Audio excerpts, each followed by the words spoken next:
loss, terror, sorrow. In the wake of World War II, Japan was broken.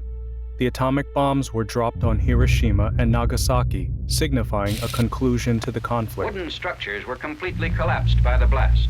This was Hiroshima Castle. Its framework was demolished by the force of the blast, but fires of secondary origin did not occur.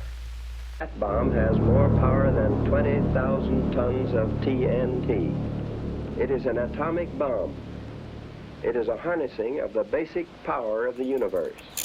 There were two options. The first was to give up, to fall behind. The second was to rebuild.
The Sony Walkman was a huge hit, selling over 400 million units worldwide and solidifying Sony as a new cultural icon. Masaru Ibuka simply wanted to be able to privately listen to music on long flights. However, nobody expected how successful or timeless the product would become. You know, many people started to use this Walkman recording, which even for the conference. Yes, that's right. Yeah. Yes, it's ideal. You know, we started from very small company, and we found unless we produce or we make different product, unique product with our technology, we thought we cannot compete with this giant. That's why we have been trying to be unique and different from others. Because in this country, there are many unique creative ideas, but unfortunately, it do not become a real good industrial business. PlayStation are part of Sony, and before they started making video games and consoles, they were actually much more famous for other pieces of tech, most notably the Walkman and then the CD Walkman, which were universally taken up around the world as a way to play your music on the move. This was a phenomenally successful product. Everyone had one. I had one.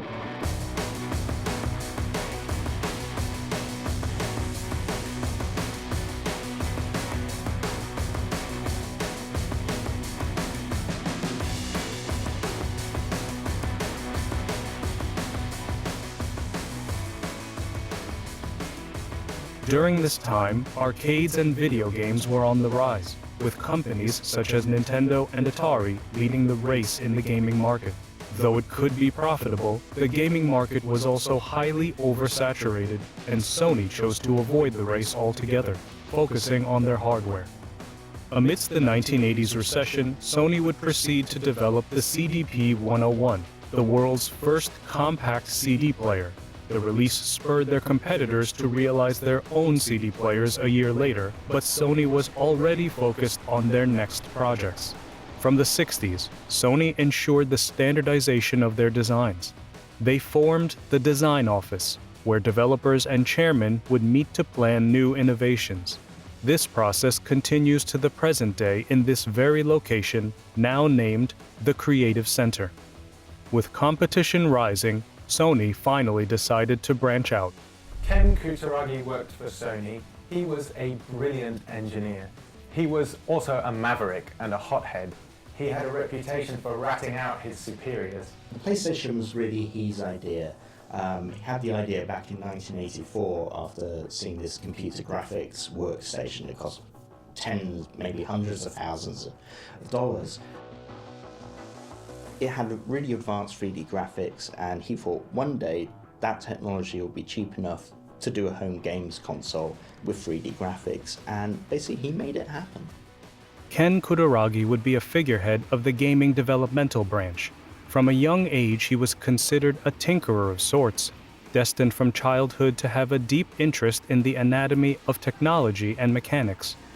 Delving into the world of gaming technology, Ken would propose Sony's first collaborator be Nintendo, but not everything went according to plan. So in the 1980s, around about, Sony was mainly an audiovisual company. It hadn't really delved all that much into video games. The sound chip was one of the things that made the Super Nintendo Entertainment System so successful. The sound was incredible for a video game console at that time, and so Nintendo were really keen to carry on with that success. They wanted Sony to develop a CD-ROM peripheral for the Super Nintendo Entertainment System. They wanted Ken Kutaragi to do it. So he befriends Nintendo, he creates a chip to do the sound for the Super Nintendo console, and then he strikes a deal with Nintendo to create the PlayStation. And this is not the PlayStation we know. This PlayStation was going to be a hybrid of the Super Nintendo. You could plug in the cartridges, but it would also run CD-ROM games created by Sony. So in 1991, Sony very proudly announced that they were working with Nintendo to develop this CD-ROM peripheral, but Nintendo was worried that Sony were going to take over their video game console. And so Nintendo very publicly betrayed them.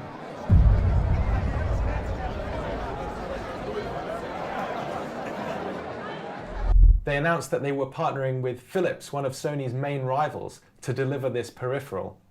And this was just a knife in the back to Sony. Sony had no idea this was coming because Nintendo hadn't been returning their calls all week. Sony had already announced that they were partnering with Nintendo, so that made them look quite foolish. Sony was really upset at this betrayal. Nintendo's problem with Sony was that Sony was starting to expand into movies, into TV, into music. So Nintendo was starting to worry that Sony's ambitions weren't just about supplying hardware to Nintendo, it was actually planning to launch its own games console. Now, at the time, Sony wasn't planning to, but Ken Kutaragi wanted it to. So it was Ken Kutaragi's plan, it wasn't Sony's plan at the time. Sony saw Nintendo as this kind of toy company, really. So the idea that this small toy company would betray it so publicly and team up with a foreign rival, Philips, really angered Sony. It was kind of, it's not how business is done in Japan. And that helped Ken to persuade them to develop their own video game console as a kind of revenge on Nintendo. Nintendo's betrayal was a shock to Ken and the heads at PlayStation. Nintendo opting for a different manufacturer enraged Sony. And in 1994, the Sony PlayStation was released. From the start, the PlayStation would be seen as a powerhouse, selling over 102 million units worldwide, massively outselling the Super Nintendo and putting Sony in the running for the highest-grossing manufacturer from a single release. When the PlayStation first came out in 1994, it was up against Sega's Saturn. So those were the two rivals at the time. Nintendo's console was still a couple of years away.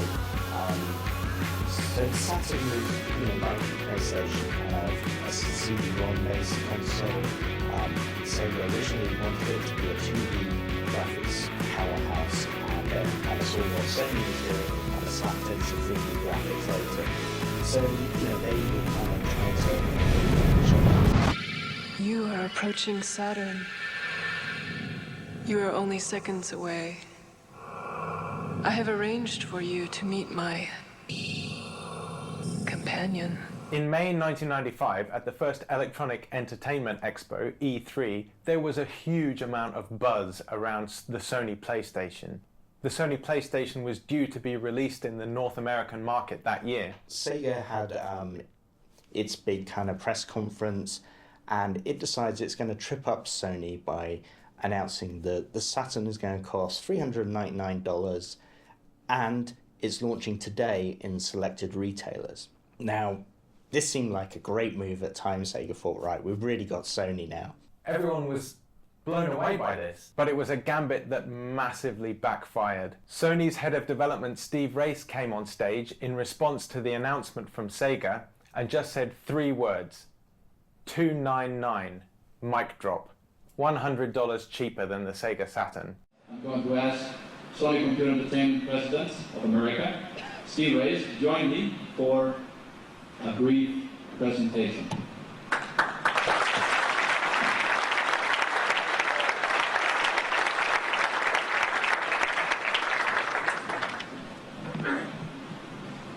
$299.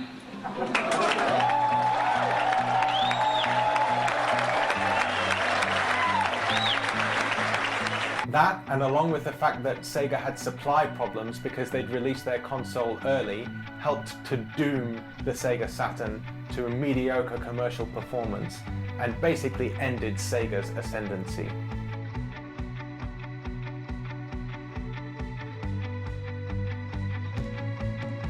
The first PlayStation console, the PlayStation 1, came into a market that was starting to really boom in home gaming. At the time, the Nintendo consoles were really leading the way. There was the NES and the SNES that had been brought out, and also Sega's offerings, the Master System and so on. I mean, PlayStation was a very different console from everything that Nintendo had produced. Nintendo was, you know, very, very family friendly, very bright, very colourful, very sprite-oriented graphics. PlayStation, you know, from the very beginning was prioritising 3D polygon graphics. So it was more photorealistic at the time, it was, you know, more 3D, and it was deliberately going after, very aggressively, a youth-focused market, so young adults, teenagers. PlayStation really wanted to corner the market for cool gaming. Their idea was that, as opposed to Nintendo's more family-focused games market, they really wanted to get the teenagers, and also the kids who thought they were a little bit cool as well. PlayStation's advertising was very different to your typical video game ads. So its very first ad in Japan was this kind of grimy looking office with all these people at their desks, banging the desk, kind of demanding they have a PlayStation. In the US, you know, they had things like Crash Bandicoot, you know, an actor dressed as Crash Bandicoot going to Nintendo's offices in Seattle with a megaphone and calling on Mario to come out and, you know, let's have a fight in your parking lot. And over in the UK, they were associating PlayStation with nightclubbing and the kind of rave drug scene at the time. So it was very edgy marketing campaigns that were very adult and not this kind of kiddie kind of toy kind of vibe that Nintendo put. Let me tell you what bugs me about human endeavour. I've never been the human in question. Have you? Mankind went to the moon. I don't even know where Grimsby is. Forget progress by proxy. Land on your own moon. It's no longer about what they can achieve out there in your behalf, but what we can experience up here in our own time. It's called mental wealth. And then also, whereas Nintendo is very first-party focused, so Nintendo makes Nintendo's games, PlayStation came right out the gate. They wanted to snaffle up all third-party developers, as many as possible, and make their platform as easy to develop for all of those companies as possible. So that just meant that there was just a huge, broad gamut of games that were being released on PlayStation. And, I mean, prior to PlayStation launching, it was a one company industry, and who doesn't love a bit of competition? I mean, the more companies there are, the better it is for gamers. PlayStation really prided itself on being technically forward. The graphics were something completely set apart from the Nintendo consoles at the time. It looked new and it looked exciting. When you look back on it, it looked quite blocky, but at the time we'd not seen anything like that in the home console world. They had a famous demo, which was the T-Rex demo, which involved a T-Rex basically roaring at the camera, and that was a technical display of what you could do on that console, and that was really exciting at the time. The Sony PlayStation was high performance, low cost, simple to use, and they used really clever advertising to get people to buy into it.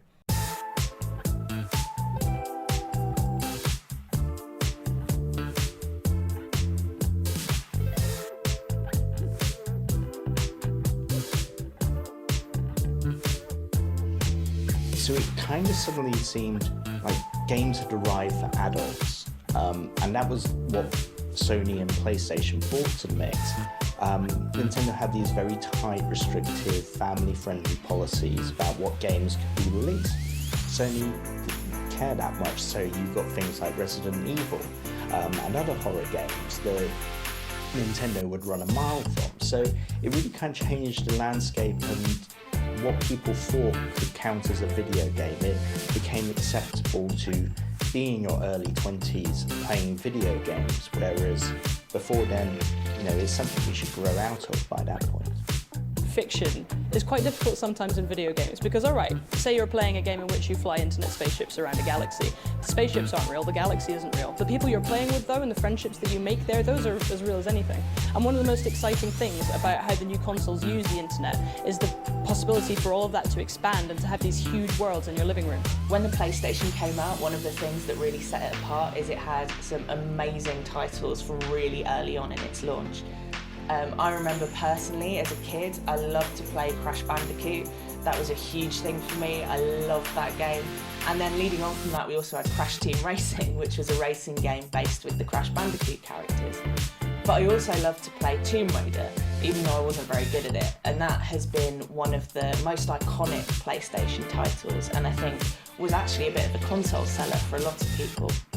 As well as that, there were the racing games. Gran Turismo was a huge deal, and that was only available on the PlayStation. And people loved that because it took a more kind of realistic, modern approach to racing games. To be perfectly honest, I'm no good at racing games, so I was never the best person playing them. But they were super popular, and my friends really loved them. I would say, Mario was gaming's first mascot. Lara Croft was gaming's first icon. I mean, the fact that a video game character was gracing the cover of magazines, was selling, energy drinks, was being lusted after by a lot of people, it was just breaking new ground. And it just meant that games were entering a new level of cool. I mean, PlayStation was the 90s.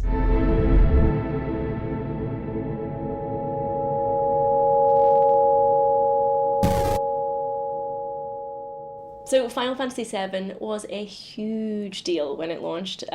It popularized the role-playing game in the West, hands down. It was the first Final Fantasy to launch on a PlayStation console. Prior to that, they were all on Nintendo. I mean, it really made the PlayStation sing. It utilized all the technology that the PlayStation had to offer. There were those 3D polygon graphics, making gorgeous cinematic cutscenes, FMVs, I think they were called at the time, full motion videos. I think the reason that Final Fantasy VII was so successful and why it really meant a lot to people, myself included, was that it showed how games could do storytelling differently. It showed how well games could tell stories in a way that only games could. I mean, Final Fantasy's story is just... It's an epic on a scale that, few games still have to match. That's why we're, remaking it nowadays. And still people are playing and replaying it. There's, remakes and remasters and everything else. It just captured people's imaginations. It was a great story. It had great characters.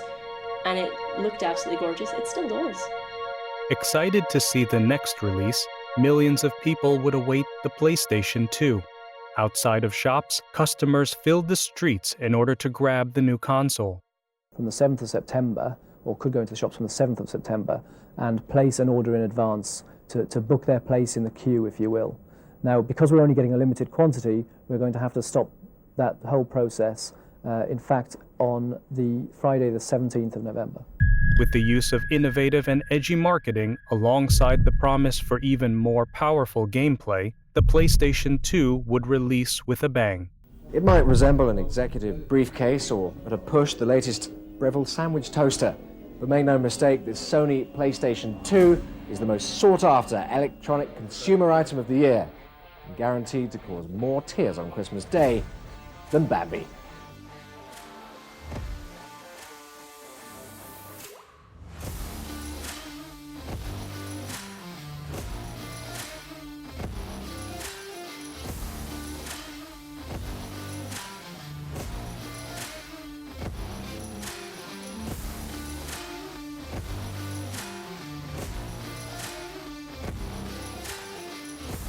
To this day, the PlayStation 2 remains the world's highest sold console, clocking in at over 155 million units sold. The PlayStation 1 had been wildly popular, but at that point it was Sony's only foray really into the gaming world, and they really wanted to prove they could do it again and capture that audience again. So when the PlayStation 2 came out, that was really important for them to really capitalise on what they'd done already. And the good thing was the PlayStation 2 was really advanced graphically, but also had a killer lineup of games. The anticipation for PlayStation 2 was enormous, and so it just sold like lightning. I mean, no other game console managed to catch up at all. Nintendo and Microsoft, by the time they got their machines out, PlayStation's lead was sky high. It's still the biggest selling home games console to date. Had their initial quota halved to 500,000 machines, while British shoppers will get just 165,000 before Christmas. So all hail PlayStation 2. It plays the latest video games as well as DVD films and compact discs. A big reason for the PlayStation 2's success was that it was also a DVD player. DVDs were just taking off, and suddenly you could have a games console and a DVD player for the same price or sometimes less than a DVD player on its own. So for many people it was the way DVDs became a big thing, and that really helped drive sales. At the same time, Microsoft and Nintendo didn't release their competing consoles for a year, so PlayStation had a very long head start, and it had all the great games. It had Tomb Raider, and Microsoft and Nintendo didn't have them, so they got left behind. Shoppers at this London store are in such a virtual world of their own that they just don't seem to care. Just before midnight, they'll be picking up the first new models available. If you didn't pre-order one of these machines back in September, then don't bother turning up tonight, because they've all sold out, and there won't be any PlayStation 2s freely available on the shelves until next year. This is clearly a very big money spinner for Sony, and it couldn't have happened at a better time. PlayStation games were often allowed to be a little bit edgier and have a little bit more adult content, and also have a little bit more violence, which, you know, could go either way, but meant that they were able to really expand on things like the shooter genres and more kind of adult-themed games that were super popular and really helped to sell their consoles.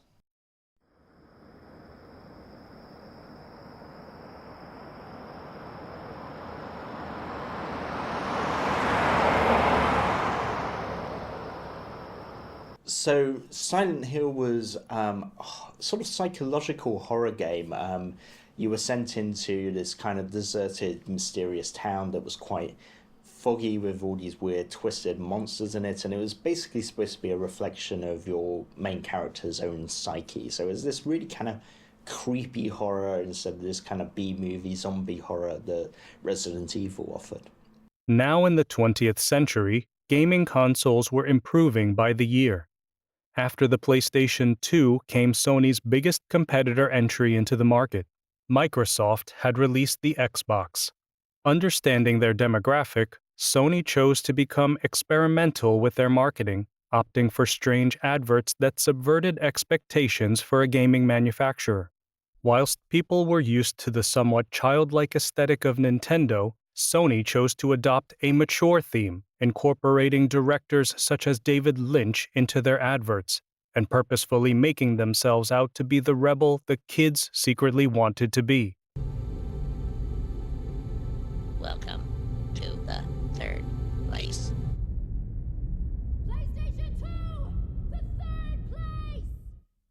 2004 saw the release of the massively successful Nintendo DS, a repercussion of Nintendo's continuous efforts to branch into the handheld market to great degrees of success. From the Game Boy to the DS, Sony wanted to try their own hand at the market, once again taking on Nintendo with the development of the PlayStation Portable in March 2005. The PSP did remarkably well for a company who had not delved into handheld gameplay before. Games such as God of War, Tekken, and FIFA were on the rise in many households. Around the time that Nintendo were developing the DS, Sony developed the PSP, the PlayStation Portable. The PSP blew my mind when I first saw it. The screen was so big it took up almost the whole device. It was almost like a smartphone 10 years before smartphones existed. Well, we have great competitors in almost every area. People like Nokia and phones do a good job. Sony in video games does a good job. It'll give an opportunity for development staff to display their creative talents, be able to use these new devices to create more immersive worlds, and the games they create will have better graphics, better sound quality, and be an all-round more enjoyable experience.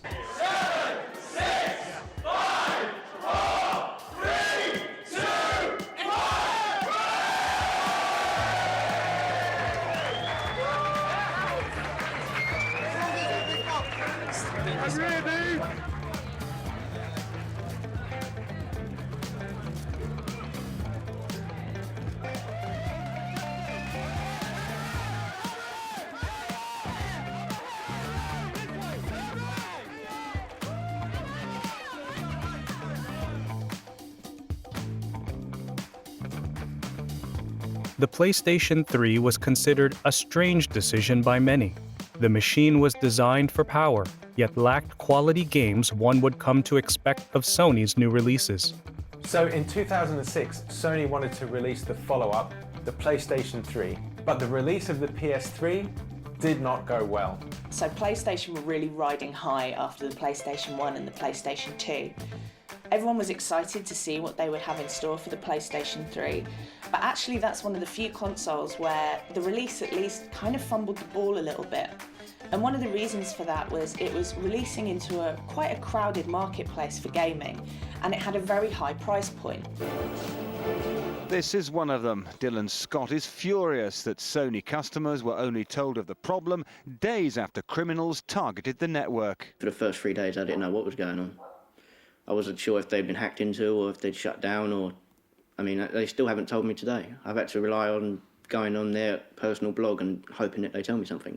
With the PlayStation 3, Sony decided it was going to create this really advanced new kind of microprocessor called the Cell, and it took years. It was incredibly expensive to do, and when they finished, the game developers who had to use this chip to actually make games found it a nightmare to use. So basically it got obsessed by its own interest in technology and lost sight of the bigger picture.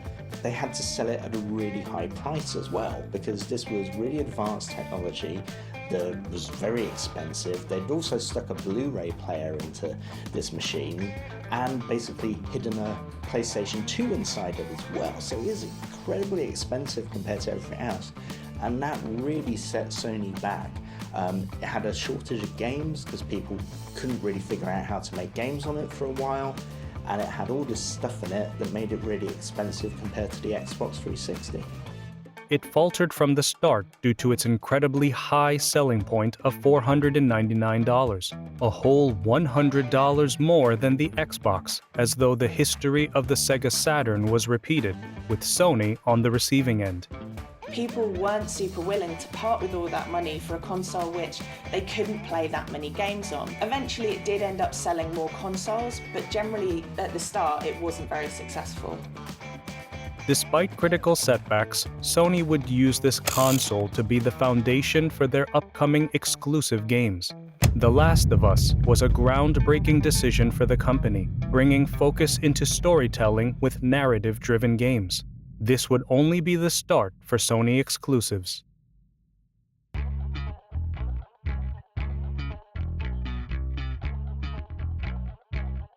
For UK game developers like this, insiders predict a huge market for small firms. Sony have been very proactive in terms of trying to get these smaller homegrown developers onto their platform. And so I think there's a huge opportunity in terms of the number of jobs that could be created in the UK, the amount of UK content that could go forward.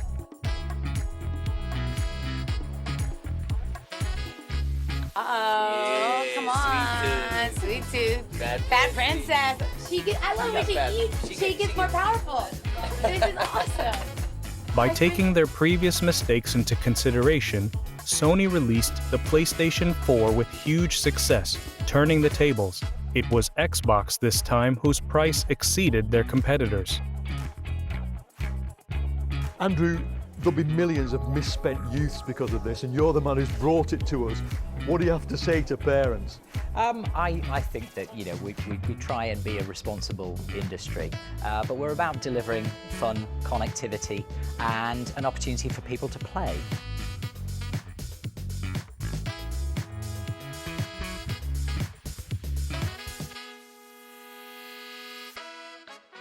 So Sony really did learn its lesson with the PS4. It put developers first. It made, you know, dev kits very, very easy to port games to. But most of all, it made it a more, you know, exciting place to be. The home screen was super vibrant again. You know, it had live streaming capability. You know, you had share buttons. You could share play, which meant you could literally be playing with someone who was on the other side of the world. You could pass the controller to them as if they were there on the sofa with you. Sony PlayStation were really keen to recapture the magic of their earlier consoles with the PlayStation 4. So they brought in Mark Cerny and a bunch of other people to really make sure that it stood out and was just revolutionary at the time. Mark Cerny was the guy they put in charge of creating the PlayStation 4. He goes back years. His career started in Atari, he worked with Sega. You know, he has a long history in video games. Essentially, to put him in charge, Sony kind of moved control of the PlayStation architecture from Japan to America. So really it was Mark Cerny's kind of leadership and vision that created the PlayStation 4. How we use it.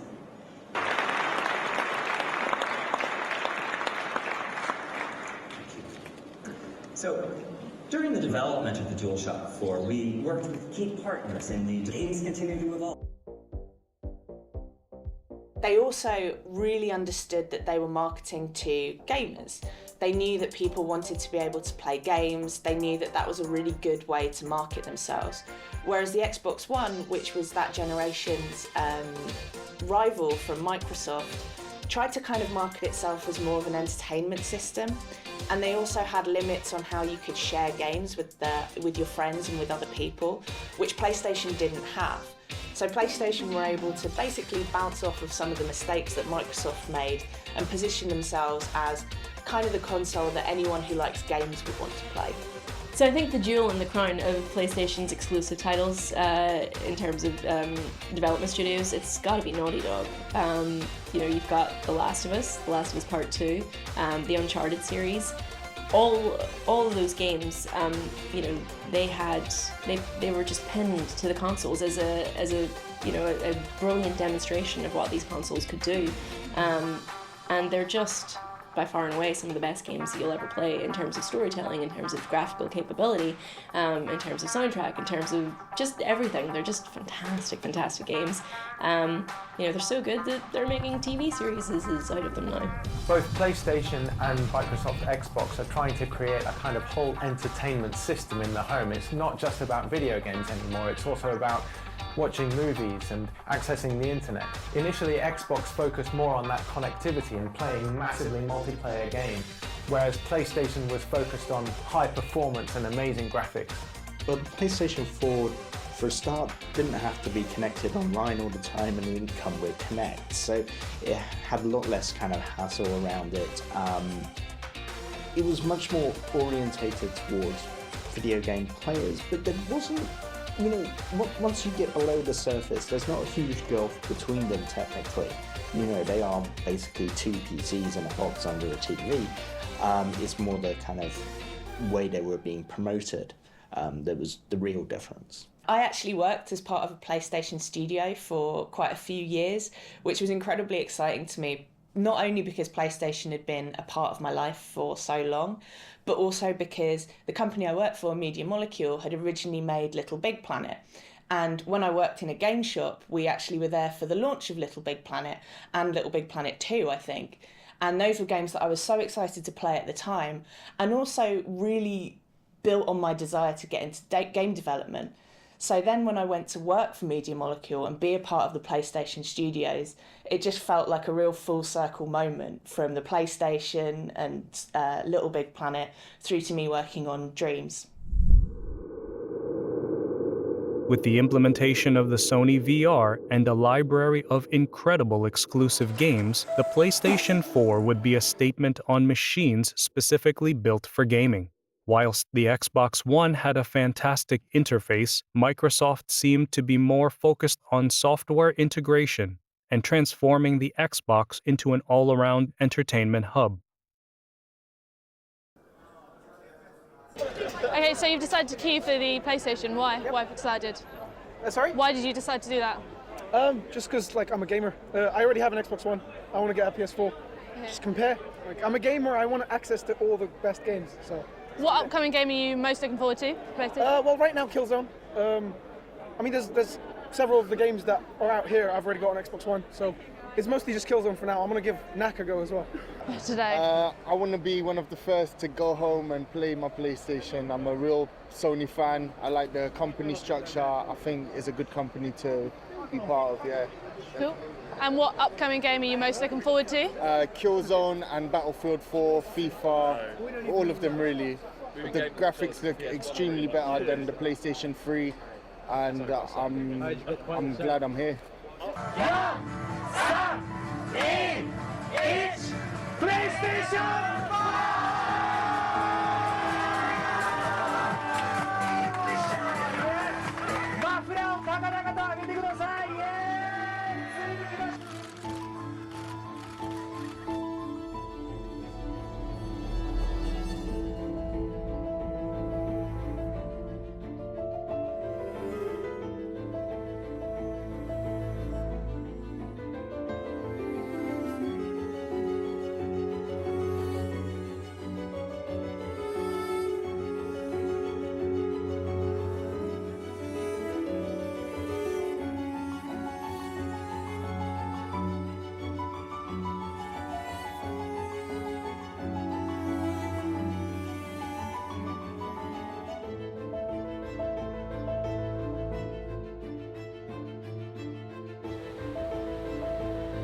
'COVID-19 forced many to remain at home with their devices. Now was more important than ever for communication and entertainment, and video games would be a vessel for it. The Nintendo Switch found incredible success in otherwise dark times. Purchases would be made to fill the void people found in their homes, and Animal Crossing: New Horizons would be their refuge.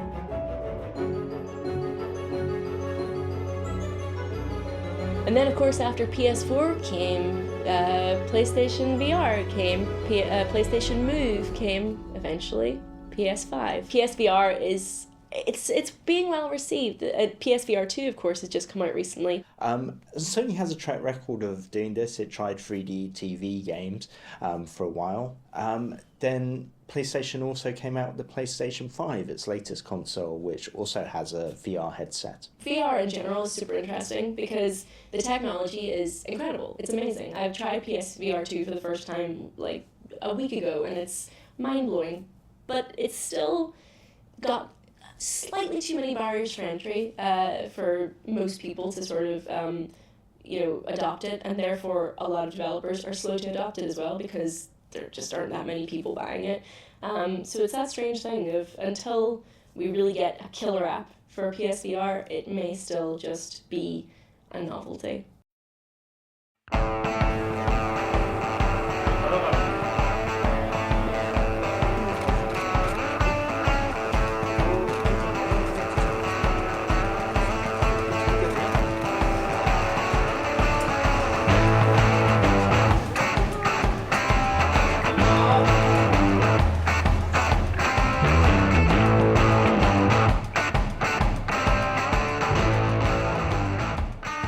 PlayStation 5 is Sony's most recent console, and it has been wildly successful.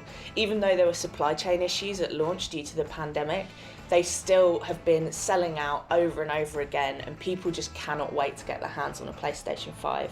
At the moment, it's the most popular console, and that's because it's just yet again another addition in PlayStation's line of technical innovation and fantastic games. So I mean, with PS5, you know, there's just we've come so far from the early days of PlayStation, because some of the games that are coming out now, you know, they're just light years ahead of anything you could have possibly imagined. I'm sure in the 90s, God of War Ragnarok is just. It's a cinematic masterpiece. It just is, you know, that you also happen to play.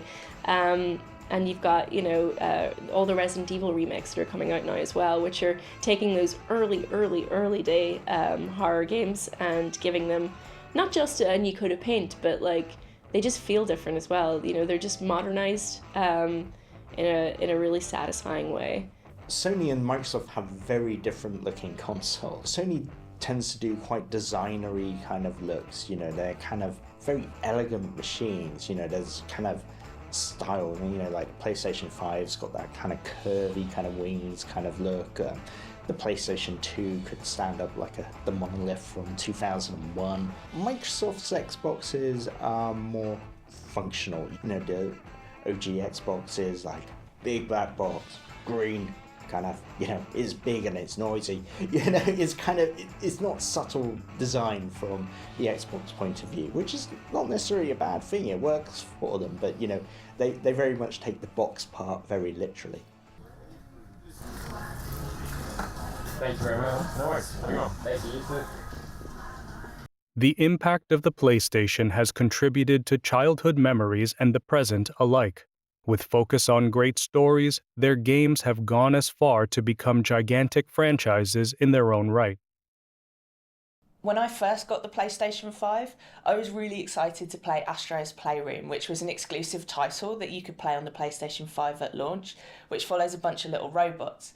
But the thing I was most excited for was it used the new controller, the DualSense technology, which was, again, something that Sony had really innovated with and I hadn't seen before. And what that meant was that as well as all the usual controls you could use on that controller, it also used things like advanced haptic feedback, where it will give you different vibrations according to what you're doing. You can use the touchpad, and it was just really exciting to be able to see that next step in PlayStation technology being used so well in a really fun game. PlayStation now are the dominant figures in the video game market. PlayStation has as much market share as the other two combined, and so they're going to be around for a really long time. The PS5 has just been released, a monster of a box, and the technology in the PS5 is allowing games to be more realistic than ever before.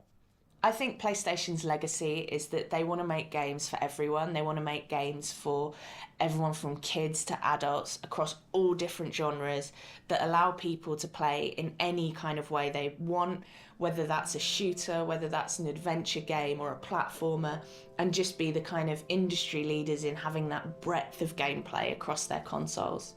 I think the key to Sony's success, pettiness, and just having a lot of deep pockets and a lot of technical expertise behind you. I love that their whole thing kicked off because of a stab in the back. They really took that and ran with it. PlayStation's legacy is to make video games acceptable for adults and to give them a sort of air of cool. You know, I wouldn't say video games are the coolest thing on earth, but it kind of got them past this kind of, oh, it's the geeky thing for kids. Sony wiped that away and changed how the world views video games.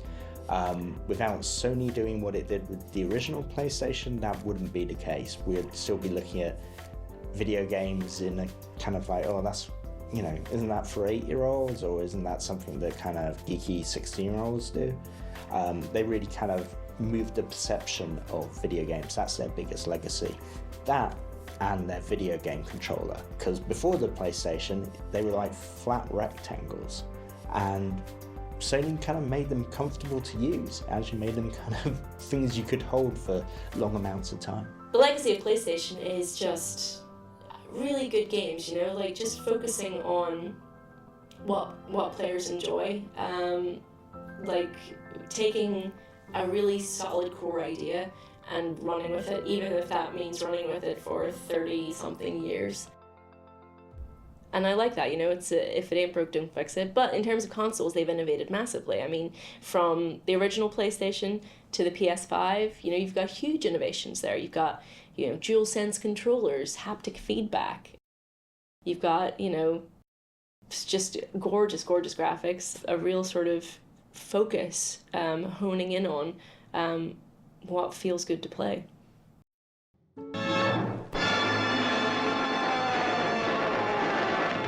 In the Pacific, in mortal combat against a fanatic foe, the Army, the Marines, and the Navy were driving to a finish fight.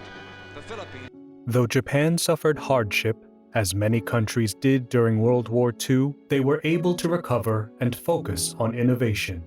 The post-war years provided the world with gaming on a mass scale. From old arcades to our finest consoles, Sony has always been at the forefront of technological innovation. They don't just provide good games or good consoles. PlayStation also provides us with hope. From nothing but war, Japan built itself from the ground up. No matter the dark times, the conflict we experience, we are always able to lift our heads, to focus on the present, to work for the future, and have a little fun along the way.